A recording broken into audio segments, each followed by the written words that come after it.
bokki jullit yi bokki talibé yi Ousmane Sonko moo leen di yëgal ni candidature am jàll na mooy Bassirou Diomaye Faye candidature am jàll na mooy Bassirou Diomaye Faye di ko yëgal sénégalais yi ci biir réew mi ak li ko yëgal ñëpp rawatina ñi seeni carte identité mën a voté ñi nga xam ne seeni carte identité bokkut ak saawos amul no voté Ousmane Sonko la ñu doon diglu kay ndigal joxe na Bassirou Diomaye Faye la ñu joxuñ moo di baaraam topp leen ko man topp naa Bassirou Diomaye Faye ay ki fi ne Ousmane Sonko ñu ko joxuñ saa waaje nag pare na Ousmane Sonko ki fi ne palga polli mooy ki fi raw Bassirou Diomaye Faye fi nekk mbooloo mi yéen done na Bassirou Faye baax na gaaw naa ree faas ya mooy la ma neex bët ya weex bëñ ya weex borom jikko ju ban sori ko Bassirou Diomaye Faye baax na am na diine yaatu na xam-xamam sori na Ousmane Sonko mu baax may ka ko fal may ko fit jege ko pare naa pare leen réew mi tam ñépp jëli ko ñun de bu ngeen ñu joxee réew mi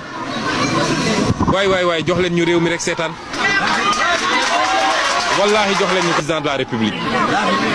wóolu leen ñu rek jox ñu réew mi waaye loolu du wax moo koy def du nekk ci internet dem uti sa carte électeur préparé te lépp lu ñu bëgg a def nag pour gàllankoor lii nga xam ne moo war a jubbanti Sénégal